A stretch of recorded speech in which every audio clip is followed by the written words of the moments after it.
তোমরা ড্রেস নিয়ে কেন কথা বলো ভাই? আমি তো 20 বছর আগে এইসব ড্রেস পরেছি, তো আমার মেয়েরা কি পরবে?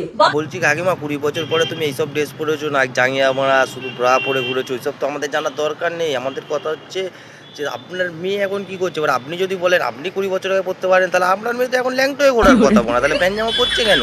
শুধু মুদে হাফ পদের বাংলা দেখা যাচ্ছে ওইসব ড্রেস পরে তো মানেনি, পুরো ল্যাংটো হয়ে ঘুরতে বলুন, আমাদের কোনো আপত্তি নেই। আমরা কেন কথা বলবো?